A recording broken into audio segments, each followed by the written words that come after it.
Assalamualaikum warahmatullahi wabarakatuh. Perkenalkan, nama saya Sariwahyuni Siregar dengan nomor mahasiswa C1C0181083. Di sini saya akan menjelaskan mengenai metodologi riset dalam akuntansi keperilakuan. Nah, yang pertama itu kita harus melihat apakah yang dinamakan riset. Riset adalah pengamatan terhadap fakta, identifikasi atas masalah, dan usaha untuk menjawab masalah dengan menggunakan pengetahuan merupakan esensi dari kegiatan riset. Oleh karena itu, riset dapat disebut sebagai suatu usaha yang sistematis, yang mengatur dan menyelidiki masalah-masalah, serta menjawab pertanyaan yang muncul yang terkait dengan fakta, fenomena, atau gejala dari masalah tersebut. Riset dalam akuntansi keperilakuan merupakan suatu metode studi yang dilakukan dengan berkaitan dengan aspek keperilakuan melalui penyelidikan yang hati-hati dan sempurna terhadap masalah yang berhubungan dengan aspek keperilakuan tersebut, sehingga diperolehlah pemecahan yang tepat terhadap masalah tersebut. Nah, selanjutnya itu adalah motivasi dan tujuan riset. Motivasi seseorang melakukan riset boleh jadi merupakan keinginan yang timbul dari dalam dirinya untuk memecahkan masalah ataupun persoalan yang ada. Biasanya ini seorang peneliti yang memiliki rasa ingin tahu yang kuat untuk melakukan sebuah riset. Nah, selanjutnya adapun tujuan umum seseorang melakukan riset adalah mengetahui jawaban dari masalah atau persoalan tersebut. Banyak literatur yang menjelaskan bahwa motivasi dan tujuan riset secara umum pada dasarnya sama, yaitu riset pada prinsipnya ditimbulkan oleh dua sisi yang saling terkait. Selanjutnya yaitu manfaat dan pentingnya riset. Memberikan gambaran terkini atau state of the art terhadap minat khusus dalam bidang baru yang diperkenalkan. Nah, biasanya ketika kita ingin meluncurkan suatu hal yang baru, maka dilakukanlah terlebih dahulu riset terhadap program yang akan kita laksanakan. Nah, yang kedua adalah membantu mengidentifikasi kesenjangan atau GAP riset. Yang ketiga, untuk meninjau dengan membandingkan dan membedakan kegiatan riset. Nah, adapun replikasi, yang pertama adalah menguji temuan riset, di mana membantu mengkonfirmasi bukti baru dari riset. Nah, biasanya ini sudah ada riset-riset terdahulu, lalu seorang peneliti melakukan penelitiannya kembali dan menemukan bukti-bukti yang baru dalam riset tersebut.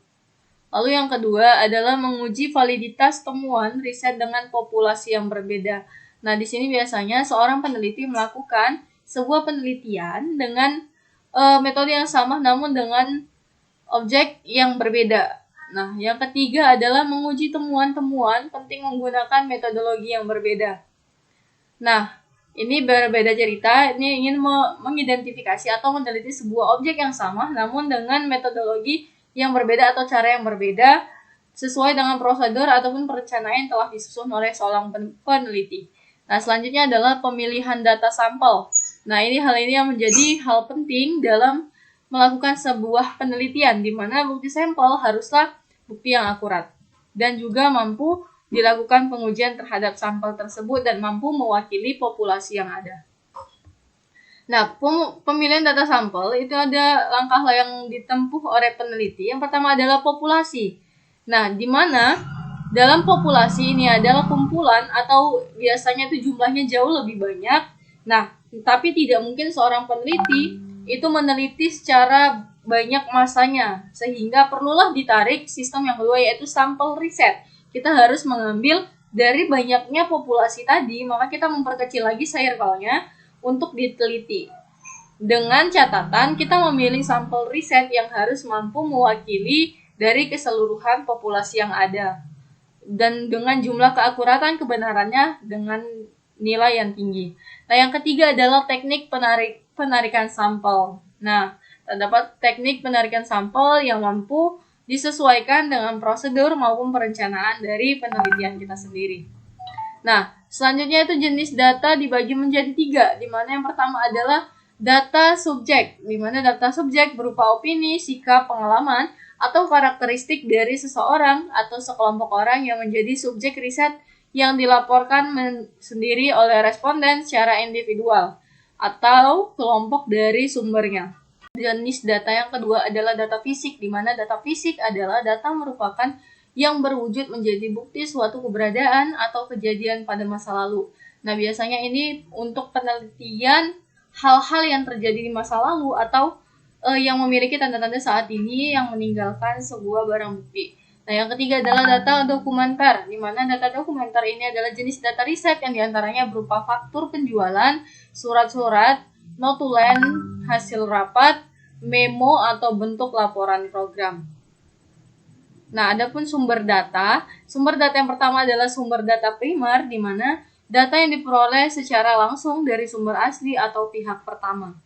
Nah, sedangkan data sekunder kedua adalah data sekunder adalah sumber data riset yang diperoleh peneliti secara tidak langsung melalui media perantara. Jadi artinya perbedaannya adalah media primer ini mereka mendapatkan informasi atau sumber datanya dari pihak yang langsung berhubungan atau dari pihak tangan pertama, sedangkan data sekunder ini adalah melalui orang lain ataupun perantara media lainnya. Nah, adapun validitas dan keandalan, di mana validitas yang pertama adalah validitas isi atau content validity. Yang kedua adalah validitas predicate. Dan yang ketiga adalah validitas konkuren, adalah validitas yang berkaitan dengan hubungan antara alat ukur dan kriteria sekarang atau masa lalu. Nah, yang selanjutnya adalah validitas konstruksi. Nah, sebenarnya keandalan itu apa sih? Keandalan adalah suatu instrumen atau alat ukur yang andal yang menghasilkan alat ukur yang stabil di setiap waktu. Aspek nilai lain keandalan adalah akurasi dari instrumen pengukuran. Nah, metode pengumpulan data itu memiliki cara yang pertama adalah survei, di mana kita tahu bahwa survei adalah kita turun langsung ke lapangan untuk melihat yang akan kita teliti. Sedangkan yang kedua adalah observasi. Dan selanjutnya adalah memilih responden. Sampling probabilitas dan non-probabilitas, ada dua jenis desain samplingnya, yaitu sampling probabilitas dan non-probabilitas.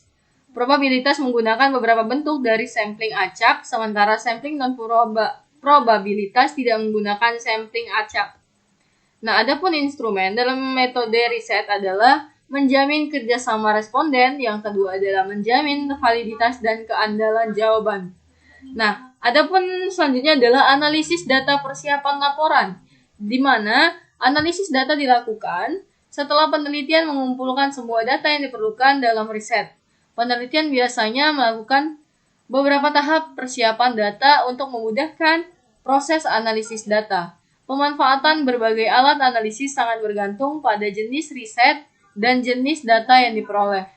Ketersediaan alat analisis memberikan gambaran bahwa satu alat analisis dengan analisis lainnya dapat saling bergantian dimanfaatkan dan kadangkala hanya satu alat analisis yang dapat dipergunakan. Sebagai tahap akhir dari suatu riset adalah penyusunan laporan riset. Laporan riset secara umum berisi tentang hal-hal yang terkait dengan apa saja yang dilakukan oleh penelitian, sejak tahap persiapan riset hingga interpretasi dan penyimpulan hasil riset. Belum ada bentuk baku dari suatu laporan riset. Bentuk atau format laporan riset sangatlah dipengaruhi oleh keinginan si peneliti, hal-hal yang perlu dilaporkan, serta permintaan dari sponsor riset. Sekian dari saya. Assalamualaikum warahmatullahi wabarakatuh.